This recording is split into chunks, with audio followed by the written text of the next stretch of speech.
Welcome learners, this is your mentor teacher and friend here. आज की video में हम डिस्कस करेंगे कुछ वोकैब पोर्शन को और लिटरेचर पोर्शन में होंगे हमारे विलियम वर्ड्सवर्थ जी की बायोग्राफी, जो कि एक रोमांटिक पोएट है। तो चलिए स्टार्ट करते हैं अपने वोकैब सेशन को। वोकैब सेशन में कुछ वर्ड्स आपके सामने लिखे हैं। कुछ स्पेशलिस्ट के वो नेम हो सकते हैं अलग अलग फील्ड में, कुछ प्रैक्टिस हो सकती हैं, तो इन सभी प्रैक्टिस को हम डिस्कस करेंगे। ठीक है, सबसे पहला वर्ड आपके सामने लिखा है एंथ्रोपोलॉजिस्ट। इसके पहले भी वीडियोस में हम डिस्कस कर चुके हैं। एंथ्रोपोलॉजिस्ट कई रूट वर्ड से मिलकर के बना है, जिसमें अगर हम इनको अलग करें सिलेबल वाइज तो एक वर्ड हमारा मिलता है एंथ्रोपोस, जो कि नीचे लिखा है आपके सामने, है ना। और इसका मीनिंग होता है मैनकाइंड।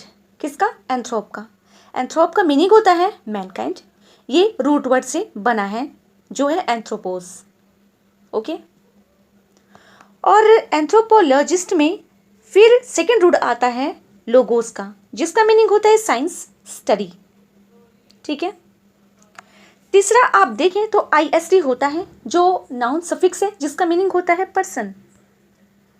ठीक है, तो अब ये बन गया कि मानव जाति के अध्ययन को करने वाले व्यक्ति को हम कह सकते हैं एंथ्रोपोलॉजिस्ट। क्लियर?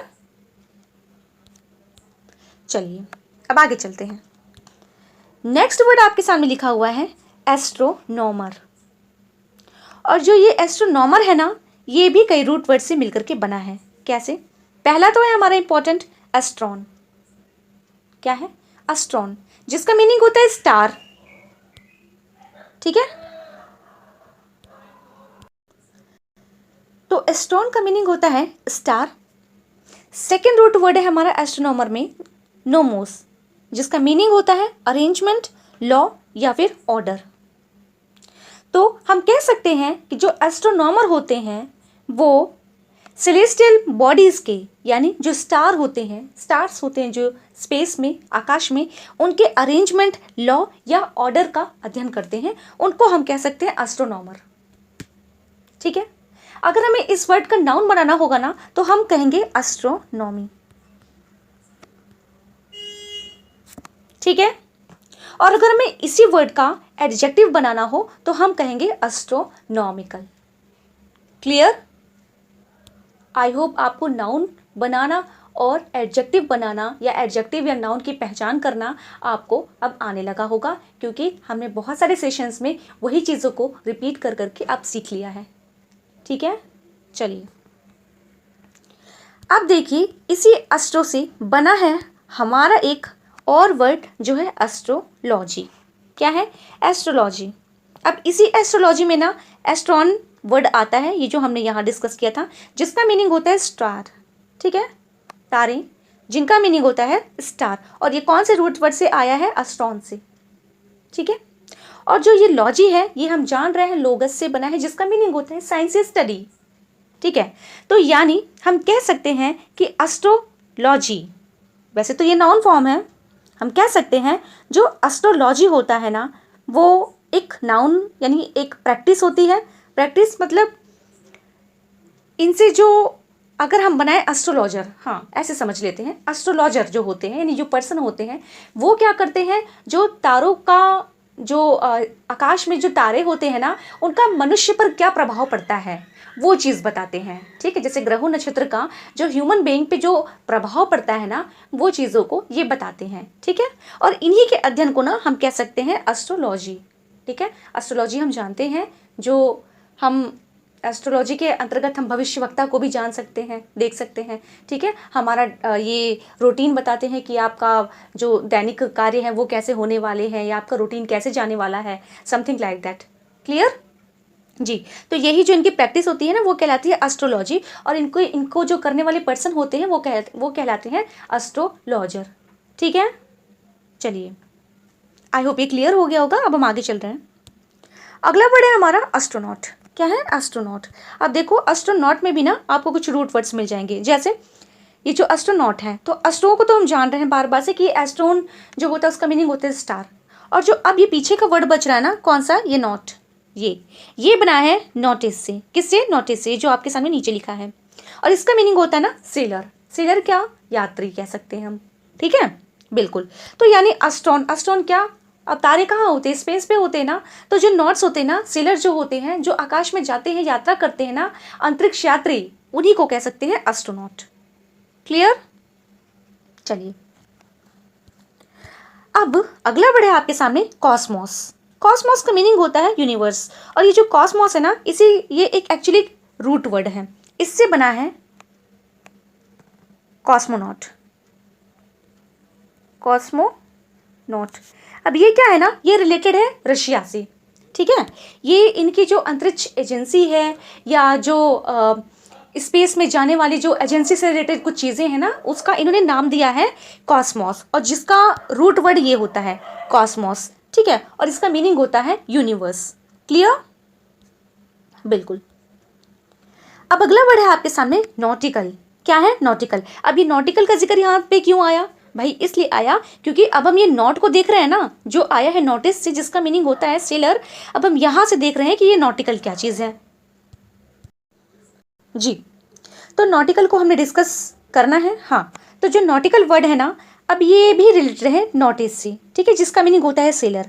अब आइए इसको थोड़ा सा हम और तोड़ फोड़ करके इनका मीनिंग निकालने की कोशिश करते हैं। कैसे? जैसे ये जो नॉटिकल है ना, इसको फिर से देख लीजिए आप यहाँ पे, ये नोटिस, ये इसी वर्ड से आया है, दोनों एक ही चीज़ें हैं। और जो ये नोटिस है ना, ये बना है नॉस से, NAUS नाम के वर्ड से, ठीक है।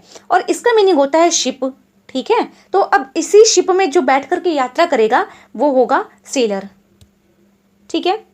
तो नॉटिकल हम कह सकते हैं कि ये है एडजेक्टिव। तो कहने का मतलब ये है ना, जो इस नॉटिस यानी सेलर से रिलेटेड, यानी शिप से रिलेटेड, शिप के सेलर से रिलेटेड जो भी चीज़ें होती हैं ना, वो सभी नॉटिकल के अंतर्गत ही आएंगी, ठीक है। तो हम कह सकते हैं कि nautical related to sailors, sailing, ships और navigation derives also from notice, and notice is turn in from Greek नॉस, शिप, ठीक है, बिल्कुल। कुल मिला के ये रूट है, किससे क्या बना है? नॉस से बना नोटिस, नोटिस का मीनिंग होता है सेलर, ठीक है, और नॉस का मीनिंग होता है शिप। ऑलराइट, चलिए अब हम डिस्कस करते हैं ना इसी नॉस से, ठीक है। ये जो नॉस था ना, नॉस का मतलब होता है शिप। अब इसी से बना है आपका एक वर्ड नॉसिया। ये वर्ड इसलिए मैंने लिया ना, बहुत इंपॉर्टेंट है, एग्जाम में आया था, इसीलिए इसका आना जरूरी था, ठीक है। तो नॉसिया का मीन होता है ना, हम जानते हैं वमन करने की इच्छा होता है, वोमिट करने की फीलिंग जो होती है ना, उसी को हम कहते हैं नॉसिया। अच्छा, अब ये तो हमने जान लिया कि ये वमन करने की इच्छा यानी कि वोमिट करने की जो फीलिंग होती है वो होती है, लेकिन ये किसी एक पार्टिकुलर प्लेस, अब वो कौन से प्लेस से रिलेटेड है? अब आप जान रहे हैं नॉस, नोटिस से जो हम यहाँ पे डिस्कस कर रहे हैं, इसी नॉस से बना हुआ नॉसिया। और यानी कहने का मतलब है जो शिप सिकनेस होती है, ठीक है, शिप में मौजूद रहने पर जो वोमिट करने की फीलिंग होती है, उसी को हम कहते हैं नॉसिया, ठीक है, बिल्कुल। तो अब हम कंफ्यूज नहीं होंगे क्योंकि अब हमको ये पता चल चुका है कि ये जो रूट वर्ड है कहाँ से आया है, ठीक है। तो अब हम ये जानेंगे कि नॉस मीन होता है शिप, और नॉसिया जो है ना वहीं से आया हुआ है। क्लियर? नेक्स्ट, अब देखिए, अब अगला वर्ड है हमारा एस्टर। स्टार से ही बना है थोड़ा कुछ, लेकिन देखो क्या मीनिंग है इसका। एस्टर का मीनिंग होता है ना स्टार शेप्ड फ्लावर, बिल्कुल, स्टार के शेप का कोई फ्लावर हो सकता है। और इसके नीचे जो वर्ड लिखा है ना एस्टेरिक, एस्टेरिक क्या होता है? ये जो आपको ये दिख रहा है ना शेप, यही शेप को हम कहते हैं एस्टेरिक, ठीक है। कहाँ कहाँ यूज़ करते हैं, आई होप ये सभी आप जान रहे होंगे ऑलरेडी, ठीक है। तो हम अपने टॉपिक पे ही रहेंगे। उसके बाद आता है आपका एस्ट्रोफिजिक्स। क्या आता है? एस्ट्रोफिजिक्स। अब what is astrophysics? It is that branch of physics dealing with heavenly bodies. इसमें क्या होता है ना कि डील किया जाता है हेवनली बॉडीज के साथ में। अब हेवनली बॉडी क्या? वही सेलेस्टियल बॉडीज जो होती है ना, उसी से रख रखाव की चीज़ें, उसी से डील करने की चीज़ें कहलाती हैं एस्ट्रोफिजिक्स, ठीक है। चलिए नेक्स्ट वर्ड है आपके सामने डिजास्टर। क्या है? डिजास्टर। देखो अब ये एस्टर, एस्ट्रॉन, ये सब ना सितारों को, तारों को अंकित कर रहे हैं, है ना। तो अब इसी में डिस जोड़ दिया गया है। डिस क्या होता है ना, डिस का मीनिंग होता है अगेंस्ट, ठीक है। डिस को यूज कर सकते हैं हम जैसे किसी चीज़ के विरुद्ध बताने के लिए, अपोजिट बताने के लिए। तो पहले ज़माने में होता क्या था ना एक्चुअली, कि पहले ज़माने में ऐसा माना जाता था कि जो भी संकट आते हैं मनुष्य के ऊपर, वो संकट हमारे ना कुछ ग्रह नक्षत्रों के तारों की वजह से, यानी हमारे कर्मों की वजह से जो है ये सभी संकट वगैरह आते हैं। ठीक है, तो इसीलिए ना नाम रखा गया डिजास्टर। और डिजास्टर का मतलब ही होता है कैलामिटी, संकट, कैटास्ट्रॉफी। ठीक है, तो इसी को चीज़ को ना वहाँ पे ले जा करके जोड़ दिया गया। तो जो ये डिजास्टर है ना, डिजास्टर में एस्टर वर्ड ये बताता है स्टार्स को, और जो डिस वर्ड है ना वो बताता है अगेंस्ट को। क्लियर? चलिए नेक्स्ट, आप देखिए अगला वर्ड है आपके सामने ऑटोनॉमी। ऑटो हम जानते हैं, ऑटो का मीनिंग होता है सेल्फ, है ना, स्वयं, हम पहले भी डिस्कस कर चुके हैं। और जो ये वर्ड आ गया आपका नॉमी, नॉमी बना है नोमोस से, जिसका मतलब होता है अरेंजमेंट। ठीक है, तो ऑटो का मीनिंग होता है ना यहाँ पे सेल्फ, और नॉमी का मतलब होता है गवर्नमेंट। ठीक है, अरेंजमेंट, यानी कि किसी का शासन ना हो, अपने आप को खुद ही अरेंज करना। ठीक है, ऑटो हाँ हाँ बिल्कुल। अब इससे अगर हम बनाना चाहेंगे ना, अगर हम बनाए एडजेक्टिव तो ऑटोनॉमस वगैरह बन सकता है। ठीक है, और तो कुल मिला के हम कह सकते हैं जो ऑटोनॉमी होता है वो होता है सेल्फ गवर्निंग स्टेट। ठीक है, ऑटोनॉमी को हम कह सकते हैं self governing state. Clear? Self government कह सकते हैं, है ना। ओके, चलिए अब इसके बाद में आप लोगों के सामने एक और वर्ड आ गया है नया, जो है जियोलॉजिस्ट। क्या है? जियोलॉजिस्ट।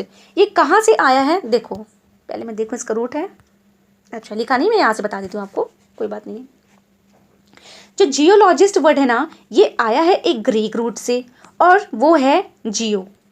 ठीक है, ये देखो जियो। तो जियो का मीनिंग क्या होता है? अर्थ। क्या होता है? पृथ्वी, भू, जमीन। ठीक है, तो लॉजिस्ट, अब लॉजिस्ट में क्या क्या जुड़ा है? लोगस है। लोगस में क्या होता है? साइंस होता है, स्टडी होता है, और जो करने वाला व्यक्ति होता है वो कहलाता है आईएसटी यानी पर्सन, जियोलॉजिस्ट। तो जो भू विज्ञान का जो अध्ययन करता है ना, यानी धरती का जो अध्ययन करता है, इससे संबंधित चीज़ों का अध्ययन करता है ना, वही कहलाता है हमारा जियोलॉजिस्ट। ठीक है, अगर नाउन बनाएंगे तो आप जान रहे हैं जियोलॉजी बन जाएगा, है ना। चलिए अगला वर्ड आ गया आपके सामने जियोमेट्री। क्या है? जियोमेट्री। अब देखो इसको भी हम जानते हैं, जियो का मीनिंग हो गया अर्थ, और जो ये मेट्री होता है, मेट्री का मतलब होता है मेट्रॉन, और मेट्रॉन का मतलब क्या होता है? आपको याद हो, मेजरमेंट होता है। ठीक है, मेट्रॉन का मीनिंग क्या होता है? मेजरमेंट होता है। अभी किसका मेजरमेंट होगा? पढ़ तो रहे हैं जियो का ना, तो इसमें मेजरमेंट किसका होगा? इसमें होगा मेजरमेंट ऑफ द अर्थ, यानी जो पृथ्वी है उसका मेजरमेंट करना ही हम जियोमेट्री के अंतर्गत पढ़ सकते हैं। ठीक है, अच्छा अब इसमें क्या क्या हम मेजरमेंट कर सकते हैं? जैसे जो भी प्रॉपर्टीज होती है ना, किसकी? सॉलिड की, प्लेन फिगर की, ट्रायंगल्स, स्क्वायर्स, स्फेयर्स, है ना, ये सभी चीज़ें जो है हम अध्ययन करते हैं। ठीक है, किसमें? ज्योमेट्री में। बिल्कुल, बाकी मैथ में भी इसका यूज़ होता है, वो आप जान रहे हैं, जैसा मैंने अभी कुछ वर्ड्स पढ़ करके आपके सामने बता दिए हैं। बिल्कुल, अच्छा मैं ये भी बता दूं, ये जियोमेट्री है ना, अब ये तो है प्रैक्टिस को कहते हैं। ठीक है, अगर हमको बनाना होगा ना इसका एडजेक्टिव, तो हम कहेंगे जियोमेट्रिक। मैं लिख देती हूँ जियोमेट्रिक। ठीक है, और अगर हमें एक्सपर्ट को बताना होगा ना, तो हम क्या कहेंगे? जियोमेट्रीशियन। ठीक है, माफ़ कीजिएगा अगर मेरी राइटिंग आपको समझ में नहीं आ रही, क्योंकि फ़ोन पे लिखना ना थोड़ा सा, ज़्यादा नहीं लेकिन थोड़ा सा टफ हो जाता है ना। तो आप आई होप वर्ड्स को क्लियर समझ रहे हैं, बस आपके लिए जितना काफ़ी है वही ठीक है ना। चलिए, तो अब अगला वर्ड है हमारा जियोग्राफी। क्या है? जियोग्राफी। जियो का मीनिंग आप जान रहे हैं, इसका मीनिंग होता है पृथ्वी, और ग्राफी का मतलब होता है स्टडी, साइंस। बिल्कुल, तो जो भूभाग का अध्ययन करता है ना, उसी व्यक्ति, उसी की शाखा को कहते हैं जियोग्राफी। ठीक है, पर्सन नहीं कहेंगे हम, क्योंकि पर्सन में क्या होता है, हाँ वो हो जाएगा जियोग्राफर। ठीक है, अच्छा ये ग्राफर, ये मैंने अच्छा जियोलॉजी बता दिया क्या? नहीं, तो ठीक है, फिर यहाँ से मैं फिर से बता दूँ आपको, जो जियो वर्ड है वो अर्थ के लिए आया हुआ है, और जो ग्राफी है, ग्राफी का मीनिंग हम 2 वीडियो पहले डिस्कस कर चुके हैं। टू राइट होता है, ठीक है, लिखना, ठीक है, अध्ययन करना हम कह सकते हैं। तो जो जियोग्राफी में क्या होता है कि हम जो अर्थ की मैपिंग होती है या राइटिंग होती है ना, इन्हीं सब का अध्ययन हम करते हैं किसमें? जियोग्राफी में। ठीक है, और जो प्रैक्टिशनर होते हैं ना, वो कहलाते हैं जियोग्राफर। क्या कहलाते हैं? जियोग्राफर। देखिए आपके सामने रूट वर्ड लिखा भी है ऑलरेडी, ठीक है जी। तो जो प्रैक्टिशनर होते हैं, इसके जो पर्सन होते हैं वो कहलाते हैं जियोग्राफर, और जो इसका एडजेक्टिव बनेगा वो बनता है जियोग्राफिक। क्लियर? चलिए अब आपके सामने एक वर्ड आएगा, वो है जॉर्ज। क्या है? जॉर्ज। जॉर्ज तो आपको देखने में इंग्लैंड के राजा जी का नाम भी लगेगा, ठीक है। तो इनकी कई सीरीज भी आपको देखने को मिलेगी, जॉर्ज 1, जॉर्ज 2। 1 2 मत कहिए, फर्स्ट सेकंड कहिए, क्योंकि रोमन नंबर में हम उनको जज करते हैं ना, इसीलिए। तो George first, George second, George third sometimes. Okay, तो हमें एनालिसिस यहाँ पे क्या करना है कि जॉर्ज जो वर्ड है वो कहाँ से निकल के आया, ठीक है। जॉर्ज में ये जो GEO है ना, ये एक्चुअली वर्ड, इसका मीनिंग होता है अर्थ, ठीक है। और ये जो ERGON है ना, ये भी रूट वर्ड है, इसका मीनिंग होता है वर्क, यानी वर्क को करने वाला फार्मर, ठीक है। तो कुल मिला के जो जॉर्ज का मीनिंग बनता है वो बना फार्मर, ठीक है। तो ये जो किसी का नाम पड़ा होगा इस वजह से कि हो सकता है वो एंशिएंट टाइम में, या मतलब पहले अपनी लाइफ में वो फार्मर रहा हो, ठीक है, बाद में मेहनत करते करते किंग वगैरह बना हो, तो इस वजह से जॉर्ज वर्ड का ये मीनिंग होता है। क्लियर? चलो अब नेक्स्ट वर्ड है आपके सामने बायोलॉजिस्ट। क्या है? बायोलॉजिस्ट। देखो जो बायोलॉजिस्ट है ना, यहाँ से देख लो, ये बना है बायो से, और इसका मीनिंग होता है लाइफ, ठीक है। तो किसी व्यक्ति की लाइफ का लोगस से जो स्टडी होती है, किसी व्यक्ति के जीवन का जो अध्ययन करने वाला पर्सन होता है ना, वो कहलाता है बायोलॉजिस्ट, ठीक है, बिल्कुल। और उसके बाद में जो बायोग्राफी है ना, ये है हमारा नाउन फॉर्म, ठीक है। ये तो है पर्सन, ये है हमारा नाउन फॉर्म, यानी प्रैक्टिस कहते हैं। और बायोज है आप लोगों का ये रूट वर्ड जो ग्रीक का है, आपके सामने लिखा है, ठीक है। ऑटोबायोग्राफी होती है वो जिसको हम कहते हैं आत्मकथा कह सकते हैं, ठीक है। बायोग्राफी को तो हम जीवनी कह सकते हैं, यानी कि ऑटो मतलब होता है स्वयं, और जो कोई ऐसा पर्सन जो अपने हाथ से, यानी अपने आप ही से अपनी आत्मकथा लिख रहा हो, वही कहलाती है ऑटोबायोग्राफी, ठीक है। चूंकि लिटरेचर पढ़ रहे हैं तो मुझे नहीं लगता कि ज़्यादा एनालिसिस करने की हमें ज़रूरत है, ठीक है। आप समझ रहे होंगे ये सारी चीज़ें हम अपने लिटरेरी टर्म और फॉर्म्स में डिस्कस कर रहे हैं, ठीक है। चलिए नेक्स्ट वर्ड है आप लोगों के सामने ना, क्या है? बायोप्सी। क्या है? बायोप्सी। अब बायोप्सी में आप देखिए, जो बायोप्सी होता है ना, वो क्या होता है? बायो मीन होता है वही लाइफ आपका, और जो ये ऑप्सी है ना वर्ड, ये कैसे बना है? ऑप्सिस से, ऑप्टिकोस से, व्यूज से, विजन से, यानी देखना, ठीक है। अब देखा कैसे जा सकता है?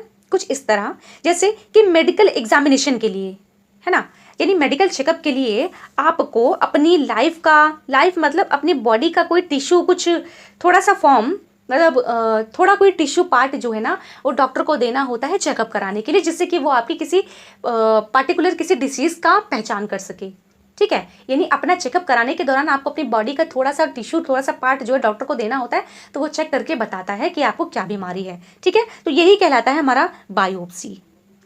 क्लियर? चलिए नेक्स्ट, अब आता है हमारा ऑटोप्सी। अब ये क्या है ना, बायोप्सी ऑटोप्सी का थोड़ा सा अपोजिट है। कैसे? जब हम तो जीवित हैं, लिविंग पर्सन है, तब हम बायोप्सी करा रहे हैं, लेकिन जो ऑटोप्सी होती है ना, वो कब होती है? आफ्टर डेथ, यानी ये लिविंग पर्सन की नहीं होती है। जो पर्सन की डेथ हो जाती है उसका हम पोस्टमार्टम के तरीके ऑटोप्सी करवाते हैं, ठीक है, जिसको हम शव परीक्षा कह सकते हैं, शव परीक्षण बोल दीजिए, ठीक है।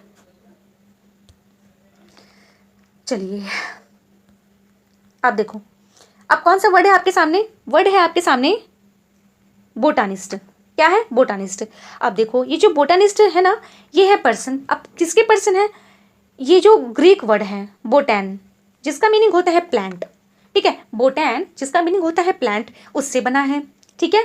IST लगा है तो पर्सन हो गया वो, ठीक है। तो जो फील्ड होती है ना ये बोटैनिकी, वो कहलाती है बॉटनी। भाई स्पेलिंग अच्छी है, और आई होप बताने की तो ज़रूरत नहीं है, क्योंकि ये सभी तो नेम ऑफ सब्जेक्ट भी हैं, तो जान रहे हैं आप लोग, ठीक है। तो जो चीज़ें बोटैनी से रिलेटेड है ना, वो क्या कहलाएंगी? बॉटनिकल, यानी एडजेक्टिव फॉर्म। इसकी प्रैक्टिस जो फील्ड होती है वो कहलाएगी बॉटनी, और करने वाले पर्सन कहलाएंगे बोटानिस्ट, ठीक है। और ये रूट वर्ड ना ग्रीक का है, बिल्कुल। नेक्स्ट, अब देखो, अब आ रहे हैं हम अपनी अंतिम पड़ाव पे, जिसमें अब हम पढ़ेंगे ना जूलॉजिस्ट के बारे में। किसके बारे में? जूलॉजिस्ट के बारे में। जूलॉजिस्ट ही पढ़िए जी, बिल्कुल करेक्ट है। जो जूलॉजिस्ट है ना, ये आया है जोन वर्ड से, ये ग्रीक का रूट है, आया है जॉन वर्ड से, जिसका मीनिंग होता है एनिमल। ठीक है, अब देखो पशु से रिलेटेड जो भी चीज़ होती है ना, हम उनको पढ़ते हैं जू या जूलॉजिस्ट या जूलॉजी के अंदर। ठीक है, जूलॉजिस्ट तो पर्सन हो गए जी। तो जो फील्ड होता है इनका, यानी जो प्रैक्टिस की जो फील्ड होती है वो कहलाती है जूलॉजी। ठीक है, ये सब्जेक्ट भी है। अब देखो उसके बाद एक और वर्ड है आपके सामने, वो है जोडियक। जोडियक क्या है? ये बना है ना एनिमल से ही रिलेटेड एक एडजेक्टिव है, एनिमल से ही रिलेटेड एडजेक्टिव है। आपको याद हो जब हम अपनी राशियां पढ़ते हैं ना, कौन? हम जीवित पर्सन जो है ना, हम लोग लिविंग पर्सन जो है, हम लोग क्या देखते हैं? अपना जो स्टार्स देखते हैं ना, जैसे डेली का रूटीन, और उसमें हम क्या देखते हैं कि जी राशियों में हम बहुत सारी राशियां हैं अलग अलग, जैसे स्कॉर्पियो है, लियो है, वर्गो है, एरीज है, पेसिस है, कैंसर है ना। ये सभी भी देखिए आप किसी न किसी जानवर के ऊपर बेस नाम है, यानी किसी जानवर के नाम के ऊपर रखा गया है। ठीक है, तो ये जोडियक साइन, जोडियक जो है तो एडजेक्टिव, तो ये जोडियक साइन जो है ना हमारे राशियों के किसी न किसी जानवर के नाम से ही बने हैं। और ये नाम जो है ना, ये कौन से नाम है? लैटिन नेम है। ठीक है, देखो जैसे स्कॉर्पियो, जो स्कॉर्पियो वर्ड है ना, इसका मीनिंग तो होता है बिच्छू, लेकिन जो स्कॉर्पियो है ये है लैटिन वर्ड। ठीक है, और इसका जो मीनिंग होता है इंग्लिश में वो होता है स्कॉर्पियोन। ठीक है, स्कॉर्पियोन, और देख लीजिए लैटिन में एन नहीं है ना, तो इंग्लिश में जो मीनिंग होता है वो होता है स्कॉर्पियोन, और स्कॉर्पियोन का मीनिंग होता है बिच्छू। ठीक है, तो ये एक जोडियक साइन है जिसका लैटिन जो नाम है स्कॉर्पियो वहाँ से लिया गया है, और ये एक एनिमल का नेम है, हम जान रहे हैं। ठीक है, नेक्स्ट एक नाम और है हमारा जोडियक में जिसको हम कहते हैं लियो, और लियो आया है ना, ये भी लैटिन से लिया गया है, और इसका मीनिंग क्या होता है? लॉयन, जिसको हम सिंह राशि कहते हैं। ठीक है, अच्छा मैंने स्कॉर्पियो का हिंदी मीनिंग नहीं बताया, स्कॉर्पियो का मीनिंग होता है ना वृश्चिक राशि। ठीक है, चलिए आई होप समझ रहे होंगे आप लोग। अब नेक्स्ट आते हैं हम अपने अलग राशि पे, जो है हमारी कैंसर। ठीक है, कैंसर जो वर्ड है ना लैटिन का, इसका मीनिंग होता है क्रैब। क्या होता है? क्रैब, केकड़ा। ठीक है, बिल्कुल। तो बहुत सारे लोगों की राशियां होती हैं अलग अलग, मतलब अलग अलग नहीं, अलग अलग व्यक्तियों की अलग अलग राशियां होती हैं, तो उनमें से एक राशि है कैंसर की जिसका मीनिंग होता है क्रैब। ठीक है, चलो अब अगला वर्ड है आपके सामने टॉरस। टॉरस का मीन होता है ना बुल। क्या होता है? बुल। ये भी एक राशि होती है जोडियक की। ठीक है, चलिए उसके बाद आता है हमारा एरीज। एरीज का मीन होता है ना रैम। रैम मतलब होता है भेड़। ठीक है, पिसीज होता है फिश। तो ये जितने भी जानवरों के नाम मैं आपके सामने लिख रही हूं ना, ये सभी जोडियक यानी कि हमारी राशियों के नाम हैं। ठीक है, और चूंकि मैं जोडियक पे जोर इसलिए डाल रही हूं ना, क्योंकि जो जोडियक है वो बना है जू से, और जू का मतलब क्या होता है? जोन का मीनिंग क्या होता है? एनिमल, यानी एनिमल के नेम पे बेस्ड हैं ये सभी हमारी राशियां। ठीक है, चलिए सबसे लास्ट में जो लिखा है जोडियाकल, ये है एडजेक्टिव वर्ड। क्लियर? चलिए, तो आई होप आपको इतने सारे वोकैब्स पढ़ के बहुत अच्छा लगा होगा। जब हमें रूट वर्ड्स पता होते हैं ना, तो बहुत सारे वर्ड्स को हम क्रिएट कर सकते हैं, एडजेक्टिव बना सकते हैं, उनकी फील्ड यानी नाउन प्रैक्टिस को भी हम बना सकते हैं। ठीक है, एग्जाम में ऐसे आते हैं तो हमें वहाँ पे उनका एनालिसिस करके करेक्ट ऑप्शन को चूज करना होता है। क्लियर? चलिए, तो वीडियो अगर अच्छा लगा हो तो लाइक करिएगा, सब्सक्राइब करिएगा। यूपीटीजीटी इंग्लिश की प्रिपरेशन करने के लिए मेरे चैनल से जुड़ना ना भूलें। ठीक है, thank you so much, bye bye, take care.